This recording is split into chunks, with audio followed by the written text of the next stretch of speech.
జనసేన 2014లో ప్రారంభించినప్పుడు మన తెలంగాణలో అంటే పోరాటాల గడ్డ అలాంటి పోరాటాల గడ్డలో తెలంగాణలో ప్రారంభించాం. ఆంధ్రప్రదేశ్లో నిలదొక్కున్నాం. ఈరోజు మహారాష్ట్ర నుంచి, కర్ణాటక నుంచి, ఒరిస్సా నుంచి, తమిళనాడు నుంచి అందరూ మేము కూడా వస్తాం, మన పార్టీ ఉనికి అక్కడ లేకపోయినప్పటికీ మేము కూడా దీంట్లో భాగస్వామి అవుతాం అని వచ్చేసిన కర్ణాటక, తమిళనాడు, మహారాష్ట్ర, ఒరిస్సా నుంచి వచ్చిన జన సైనికులకి, వీరమహిళలకి నా హృదయపూర్వక నమస్కారం. మనస్ఫూర్తిగా ఆంధ్రప్రదేశ్ విశాఖపట్నం మేము మనస్ఫూర్తిగా హృదయపూర్వకంగా మిమ్మల్ని ఆహ్వానిస్తుంది. పార్టీ ప్రారంభించినప్పుడు దారి తెన్ను తెలియదు నాకు. కేవలం నమ్మకం. సగటు మనిషి, మిడిల్ క్లాస్ వ్యక్తి ఒకప్పుడు రాజకీయాలను శాసించేవాడు. అలాంటి మిడిల్ క్లాస్ వ్యక్తులు, మేధావులు రకరకాల విధంగా విడిపోయారు. సమస్య వచ్చినప్పుడు ప్రతి ఒక్కళ్ళు వాళ్ళదైన పర్స్పెక్టివ్ తోటి, వాళ్ళదైన దృక్పథంతో ఉండే పరిస్థితుల్లో నాకు అనిపించింది సగటు మనిషి మాట్లాడే కోపం ఎలా ఉంటుంది, ఆవేదన ఎలా ఉంటుంది, వీటి నుంచి పుట్టింది జనసేన. సరిగ్గా వచ్చే సంవత్సరం 26 మార్చి 14కి ఒక పుష్కర కాలం అవుతుందంటే 12 సంవత్సరాలు. ఈ దశాబ్ద కాలం నిజంగా చెప్పాలి నాకు తెలియలే. నా పిల్లలు పెద్దోళ్ళు అయిపోయారు. ఒకప్పుడు నేను వాళ్ళని ఎత్తుకునే స్థాయిలో ఉండి వాళ్ళు ఇప్పుడు నన్ను వాళ్ళు ఎత్తుకునే స్థాయిలో హైట్లు అయిపోయారు అందరూ. అంటే ఇవన్నీ నాకు తెలియకుండా, అంటే నాకు ఎంతసేపు బాధ్యతల్ని మోయటంలో నా కుటుంబాన్ని కూడా మర్చిపోయాను. కుటుంబాన్ని కూడా చెప్పాలంటే ఒకలాగా విస్మరించాను. సినిమాలో దృష్టి సారించలేకపోయాను. కానీ ఏమి దృష్టి సారించలేకపోయినా, దేనిమీ చేయలేకపోయినా కానీ నా జనసేన, నా జన సైనికులు, మా వీర మహిళలు, నా సమాజం, నా నేల, నా దేశం, వీటి మీద ఎప్పుడు దృష్టి అస్సలు సంపూర్ణ దృష్టి పెట్టాను. అన్నీ వదిలేశాను. కానీ దాని ఫలితం అనుకుంటా ఈ రోజున భారతదేశంలోనే అత్యంత ఘనమైన విజయం సాధించాం మనం 100% స్ట్రైకింగ్ రేట్ తోటి.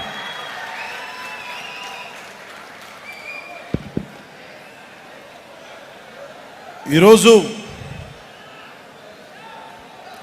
150 మందితోటి మొదలుపెట్టే మన ప్రయాణం. ఒక 18,000 మనల్ని నమ్మే జన సైనికులు, వీర మహిళలు వచ్చారు. అదే ఈ రోజున 12 లక్షల మంది క్రియాశీలక సభ్యులు శక్తిగా మారింది. ఈ రోజున వేదిక పైన 21 మంది ఎమ్మెల్యేలు, 2 ఎంపీలు, 2 ఎమ్మెల్సీలు, మనకి చైర్మన్స్, నాయకులు, ఇంతమంది బలంతో వచ్చాం. కాకపోతే 12 సంవత్సరాల దశాబ్దం పైన పట్టింది. అంటే దీనికి ఎవరు కారణం? దీనికి అంటే Janasena journey it is a journey of resilience and redemption. అంటే విముక్తి, అంటే విమోచనం చేయాలి ఒక కష్టాల నుంచి ప్రజల్ని.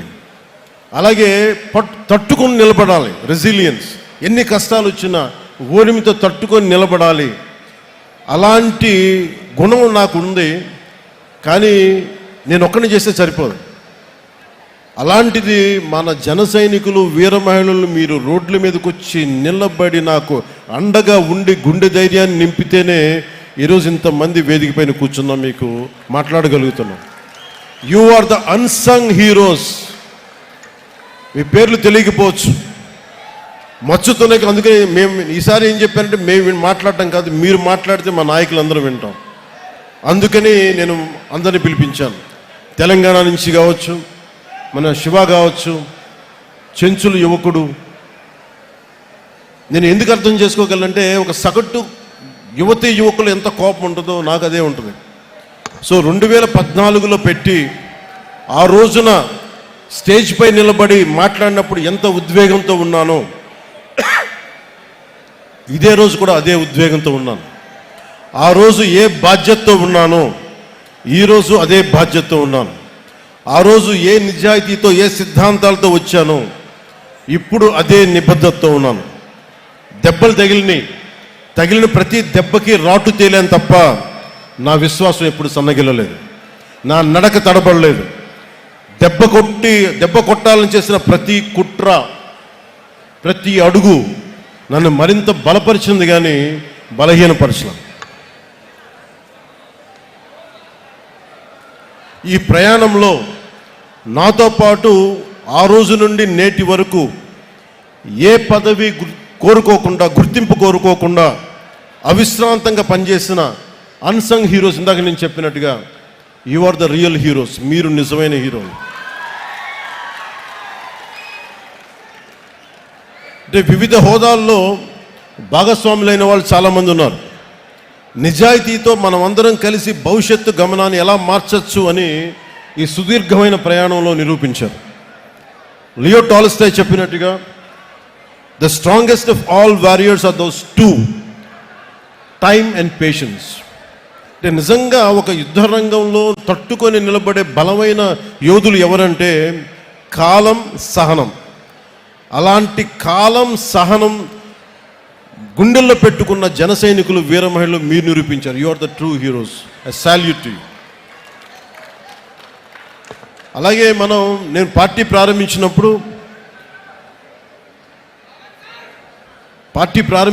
నేను ఏ రోజు కూడా ఊహించలేదు నేను పని చేసుకుంటూ వెళ్ళిపోదాను. కానీ ఈ రోజున తమిళనాడు నుంచి, కర్ణాటక నుంచి, ఒరిస్సా నుంచి, మహారాష్ట్ర నుంచి కూడా వచ్చి జనసేన ప్రయాణం మాకు భాగస్వామ్యం కావాలని చెప్పి చాలా వచ్చినందుకు, ఇది జనసేన ఒక ఐడియలిస్టిక్ పార్టీ. ఇది చాలా పార్టీస్ వస్తాయి, నేషనల్ పార్టీస్ దృక్పథం వేరుంటుంది, కానీ జనసేన ఐడియాలజీ బేస్డ్ పార్టీ.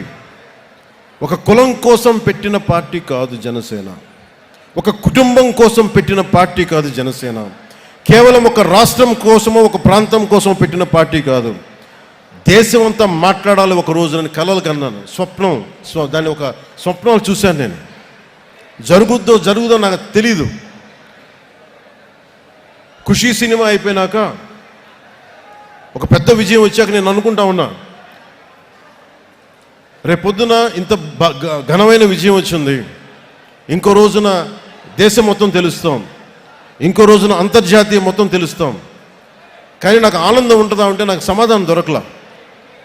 అందుకు ఆ రోజు నుంచి నాకు సినిమాల మీద ఎంత ప్రూవ్ చేసుకోవాలో నాకు తెలియలే. కానీ నాకేమనిపించిందంటే ఇదే నిజ జీవితంలో చేయగలిగితే ఎలా ఉంటుంది. దానికి ఆ రోజు నేను నిర్ణయం తీసుకొని ఎంత నలిగిపోయానంటే ఒకసారి నాకే అనిపిస్తుంది ఎందుకు ఇలా చేసుకున్నాను నా జీవితాన్ని అనిపిస్తుంది. కానీ ఒక ఉద్దానంలో ఎవరు మమ్మల్ని పట్టించుకోరు అని చెప్పి ఏడుస్తున్న ఉద్దానం కిడ్నీ బాధితులను చూస్తే నేను తీసుకున్న నిర్ణయం చాలా సరైంది అనిపిస్తుంది. ఈ రోజున కూర్చోబెట్టి ప్రతి సమస్యలను ఎప్పుడు రోడ్లంటే మాకు తెలియదు, డోలీ మోతలు తప్ప అన్న గిరిజన గ్రామాల్లో రోడ్లు వేయిస్తుంటే నేను ఆ రోజు తీసుకున్న నిర్ణయం సరైంది అనిపిస్తుంది. ఈ రోజున మారుమూల ఎక్కడికి వెళ్ళినా, మహారాష్ట్రకి వెళ్ళినా, లేదంటే తమిళనాడు వెళ్ళినా ఇంతమంది జనం వచ్చి నీకు ప్రేమగా పలకరిస్తుంటే నేను తీసుకున్న నిర్ణయం సరైంది అనిపించింది. ఈ రోజున నేను కష్టాల కొలిమిలో నుంచి నలిగి వచ్చాను మనందరిలాగే. సో అందుకని ఇక నుంచి ఇన్ని సంవత్సరాలు నేను కీలకమైనది ఏంటంటే మన ఏ ఐడియాలజికల్ ఫౌండేషన్ మీద నిలబడ్డాం, దేని మీద వచ్చాం మనం, వీటన్నిటినీ ఒకసారి మీతో పంచుకొని 5 అంచెలుగా దీన్ని మీకు ముందు చెప్తాం. ఒకటి, మన ఐడియాలజికల్ ఫౌండేషన్స్ ఏంటి, మనం ఎలాంటి ఒడిదుడుకులను తట్టుకొని వచ్చాం. అలాగే మూడోది, భవిష్యత్తులో మనం ఏం చేయాలి, ఎలాంటి ఒడిదుడుకులను ఎదుర్కోబోతాం, వాటికి ఎలా సంసిద్ధంగా ఉండాలి. నాలుగోది, ఐదోది చిట్ట చివరిది, భవిష్యత్తులో ఇంకొక సమీప భవిష్యత్తులో మనం సంస్థాగత నిర్మాణాన్ని ఎలా చెయ్యాలి అని పంచుకోవడానికి నేను ఈ రోజున ఈ సభను పెట్టడం జరిగింది. ఒకటే చెప్తున్నాను, దీని వెనక మండల స్థాయి నుంచి నేనే కూర్చొని సెంట్రల్ ఆఫీస్ నుంచి నేనే మానిటర్ చేస్తాను. నేను మీరు అడగచ్చు ఎందుకు ఇంతకాలం చేయలేదని. నేను ఒక్కడే, శక్తియుక్తులు పరిమితం, అన్నిటికంటే కూడా you should be time tested. వీళ్ళు సినిమా ప్రభావంతో వచ్చారా నేనంటే, లేదంటే సమాజం మీద ప్రేమతో వచ్చారా, దేశం మీద ఇష్టంతో వచ్చారా, లేదంటే వీళ్ళకి ఏమున్నాయి అవసరాలు? పదవుల కోసం వచ్చారా? నన్ను నేను దశాబ్దం పైన పరీక్షించుకుంటే నేను 14లో పార్టీ పెట్టాను.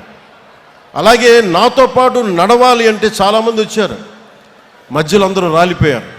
ఒక్క ఓటమికి అందరూ పారిపోయారు, పిట్టలా ఇరిపోయారు. నాకు ఆనందం వేసింది. ఎవరు కాటే రత్నాలు మిగిలిని నత్తగులలో వెళ్ళిపోయినాయి అనిపించింది. 24లో గెలుస్తామో లేదో తెలియదు, 25 సీట్లు అన్నాం, 21 అన్నాం, ఎన్ని కింద పడితే నేను చెప్పాను, మీరు నన్ను నమ్మండి అని చెప్పాను. ఎంత రిస్క్ అంటే నాకు స్వార్థం లేదు. నా దేశం బాగుండాలి, నా నేల బాగుండాలి, నా మనుషులు బాగుండాలి, మా అన్నదమ్ములు, మా ఆడపడుచులు, మా అక్క చెల్లెళ్ళు బాగుండాలని కోరుకుంటాను తప్ప గెలుపు ఓటమి నాకెప్పుడు తెలీదు. కానీ ఒక బలమైన నిర్ణయం తీసుకొని అండదండలతో ఉంటే ఒక అలయన్స్ ఫామ్ చేశాం. ఈ రోజున వేదిక పైన ఇంతమంది కూర్చున్నారు, ఇంత పదవులు వచ్చినాయి అంటే మనం విడిగా వెళ్ళిపోతే వచ్చిండేదా రాదా అనేది అది ఎప్పుడు ఒక డిబేట్. అది నేను ఛాన్సెస్ తీసుకోదలుచుకోలే.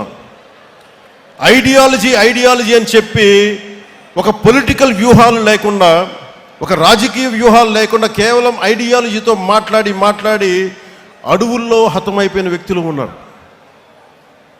పార్టీలు పెట్టి మొత్తం వెళ్ళిపోయిన వాళ్ళు ఉన్నారు. నేను అలా అనుకోలే. ఐడియాలజీ ఉంటుంది, ఐడియాలజీని లోపల గుండెల్లో పెట్టుకుంటాం. కానీ పొలిటికల్ ప్రాక్టికల్ ఐడియలిజంతో పాటు ప్రాగ్మాటిజం అంటే ఐడియాలజీ ఉండాలి, కానీ అది రాజకీయమైన సత్ఫలితాలు ఇవ్వాలి, అధికారంలో భాగస్వామ్యం తీసుకో.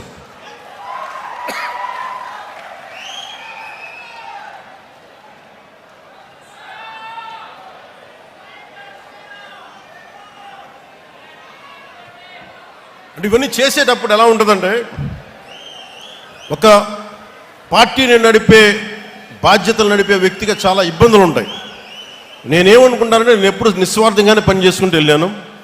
సత్ఫలితాలు ఇవ్వాలి, నేను దారి దోపిడీలు చేయాల, కాంట్రాక్టులు తీసుకోవాలా. మరి నా ఉద్దేశం ఏంటంటే మీరందరూ బాగుండాలి, మంచి నిర్ణయం ఉంటుంది, ఇదే నమ్మాను. దానికి తగ్గట్టుగానే మీరందరూ నిలబడ్డారు, నన్ను అర్థం చేసుకున్నారు. 2019 నుంచి 24 వరకు మనల్ని ఎంత నలిపేశారో మీకు తెలుసు. వీడి ఐడియాలజీ ఏంటి, మీ జనసేన పార్టీ ఐడియాలజీ ఏంటి, అసలు మీరు ఏంటి, మీ ఐడియాలజీ ఏంటి, కులాలను కలిపే ఆలోచన ఏంటి, ఏమన్నదని మీకు కులాలను కలిపే ఆలోచన విధానం ఏంటి, మతాల ప్రస్తావన లేని రాజకీయం ఏంటి, భాషల్ని గౌరవించే సాంప్రదాయం, సంస్కృతులను కాపాడే సమాజం, ప్రాంతీయతను విస్మరించిన జాతీయవాదం, అవినీతిపైన రాజీ లేని పోరాటం, పర్యావరణాన్ని పరిరక్షించే అభివృద్ధి ప్రస్థానం చాలామందికి అపహాస్యంగా నమ్మశక్యంగా ఉండే. కానీ నన్ను నమ్మింది మీరు నమ్మారు. ఎందుకంటే మీరు భవిష్యత్తును మీరు చూశారు, వీళ్ళు చూడాల. నేను చెప్పా, కన్ఫ్యూజన్ మీ పాలిటిక్స్, మీ ఐడియాలజీ. అంటే మీరు ఏం ఒకరోజు ఇది మాట్లాడతారు, ఒకరోజు అది మాట్లాడతారంటే మీరందరూ నిలకడగా మీరు మాట్లాడుతున్నారా? కమ్యూనిజం అని చెప్పిన సోవియట్ రష్యా ఏమైపోయింది? డెమోక్రసీగా మారలేదా సోవియట్ రష్యా? మావోయిజం అని చెప్పి స్టార్ట్ చేసిన రెడ్ చైనా ఏమైంది ఈ రోజున? క్యాపిటలిస్ట్ టెండెన్సీస్ రాలేదా, లేదా క్యాపిటలిజం రాలేదా? బంగారు టాయిలెట్స్ పెట్టుకునే రిచ్ పీపుల్ ఉన్నారు అక్కడ. అంటే ప్రపంచమే ఇన్ని తీరులుగా మారుతున్నప్పుడు అంటే మాకు ఏం అర్థమవుద్ది? చిన్నప్పుడు మేము చదువుకోలేదా? ఈ విమర్శించే మహానుభావులకు మేము కాలేజీలు డిగ్రీలు మేము వెళ్ళలేకపోయిండొచ్చు, కానీ చదువుకున్నాం. మేము ఐడియాలజికల్ బేసిస్ చదువుకున్నాం. ప్రతి పార్టీది సెక్యులరిజం అంటే అర్థం చేసుకున్నాం. ఫాబియన్ డెమోక్రసీ, అరే కమ్యూనిజం, సోషలిజం, మీరు మొత్తం అన్ని అర్థం చేసుకున్న తర్వాతే కదా. అంటే ఏ భావన లేకుండా, ఏ ఆలోచన లేకుండా, ఏ ఐడియలిస్టిక్ టెండెన్సీస్ ప్రాక్టీస్కి మనకి అవగాహన లేకుండా పార్టీలు పెట్టేస్తామా? అంటే సినిమాలో కూర్చొని డ్యాన్సులు చేసి, సినిమాలో కూర్చొని డైలాగులు చెప్తే వాళ్ళకి అవగాహన ఉండదనుకుంటున్నారా మీరు? అంటే రాజకీయాలు అంటే కూర్చోబెట్టి తెల్లగడ్డలు పెట్టుకొని హుందాగైన జుట్లు దువ్వుకొని సీరియస్గా ఇలా నమ్ముతూ ఇలా అంటే అలా అవసరం లేదు. సినిమాలు చేస్తాం, అన్నీ చేస్తాం, వాటితో పాటు లోపల రగిలే అగ్నిగుండంలా ఉంటుంది మా గుండె. కష్టాల మీద కోపాలు ఉంటాయి మాకు.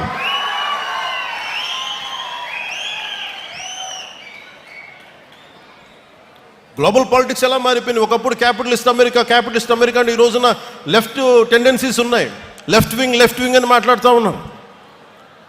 ఇన్ని దేశాలు ఇన్ని రకాలుగా భావజాలాలను మార్చుకుంటా ఉంటే ఒకప్పుడు Saudi Arabia completely hard core Islamic country నుంచి ఆడవాళ్ళకి డ్రైవింగ్ లేకపోతే వాళ్ళు మార్చుకుంటా ఉన్నారు. ఆడవాళ్ళకి ఆ ఓటింగ్ హక్కు లేకపోతే ఓటింగ్ హక్కు ఇచ్చారు. ఆడవాళ్ళు డ్రైవింగ్ చేయకూడదు, ఆడవాళ్ళకి డ్రైవింగ్ చేయించారు. ప్రపంచ కార్మికులారా ఏకంకండి, ప్రపంచ కార్మికులారా ఏకంకండి చెప్పి దశాబ్దాలు ఊదరగొట్టి ఇలా చేసి చివరికి ఏం చేశారు? ఎవరి ప్రాంతం కార్మికులు వాళ్ళకే మీరు ఈ రాష్ట్రంలో మీకు సంబంధం అని చెప్పి వచ్చినాయి కదా ఇవన్నీ. మరి కమ్యూనిజం ఏం మాట్లాడదు దీని మీద? మీరే ఇన్ని రకాలుగా మారినప్పుడు ఇవన్నీ అర్థం చేసుకునే మేము 7 సిద్ధాంతాలుగా మాట్లాడాం. అవగాహన లేక కాదు, సంపూర్ణమైన అవగాహనతోనే మాట్లాడాం.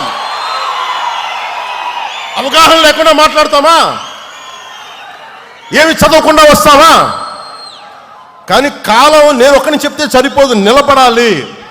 నేను ప్రతిపాదించిన సిద్ధాంతాలకి నేనే నలిగి ఒళ్ళు చిట్ల కొట్టుకొని నిలబడి విజయం సాధించి 100% స్ట్రైకింగ్ రేటు కొడితే అప్పుడు ఈ సిద్ధాంతాలను నమ్ముతారు. అందుకే నేను నిలబడి చూపించాను. నాతో పాటు మీరు కూడా నిలబడినందుకు మీ అందరికీ కోటి దండాలు పెడుతున్నాను ఈరోజు.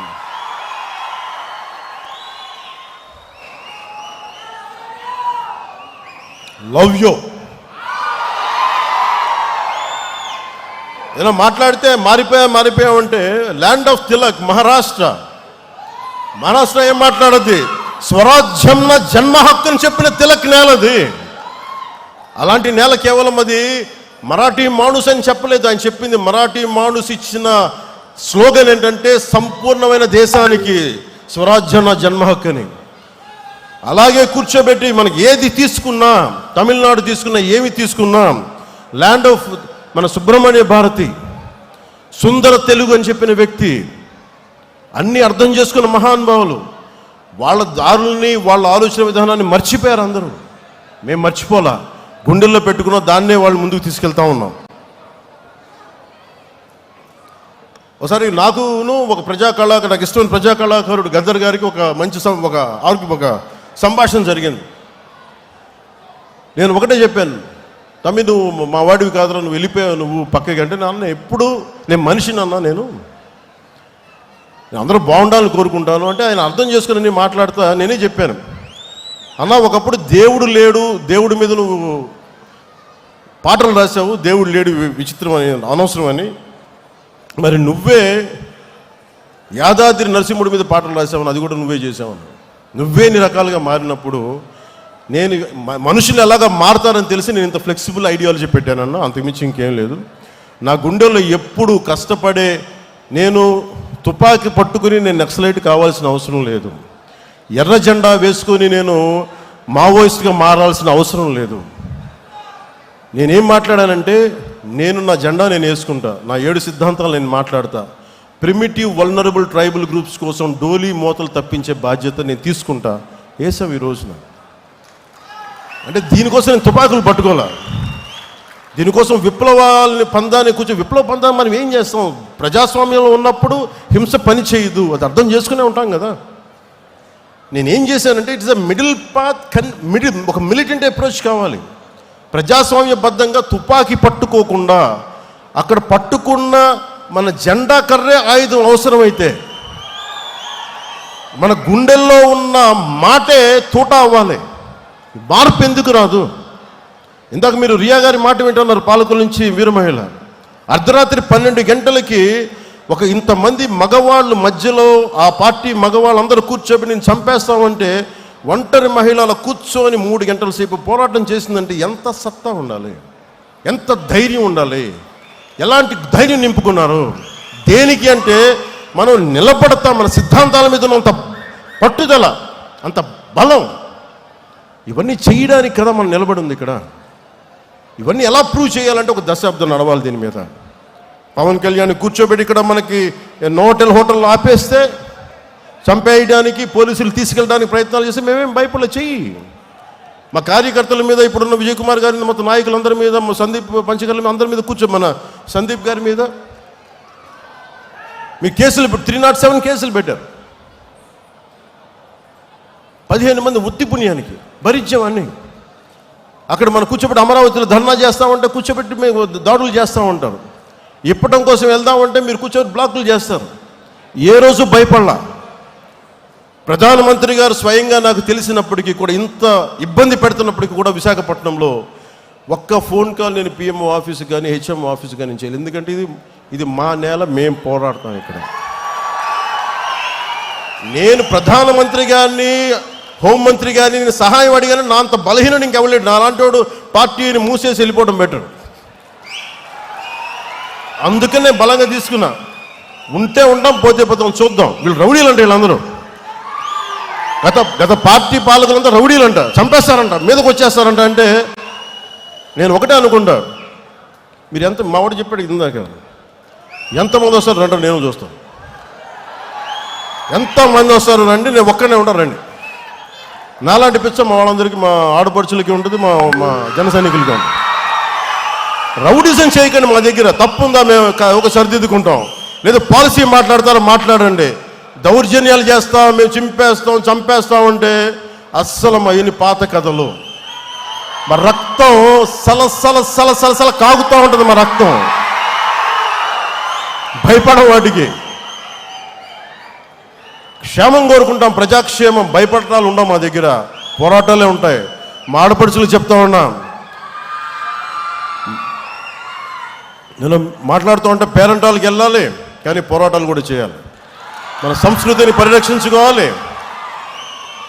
చూశారు కదా, దీపం పట్టుకొని మన ఇల్లు కార్తీక మాసంలో ఎలా దీపం వదులుతాం, అలాగే అవసరమైతే కత్తి కూడా పట్టుకోవాలి. అవసరమైతే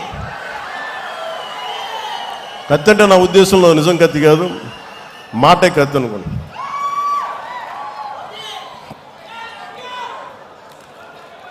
అలాగే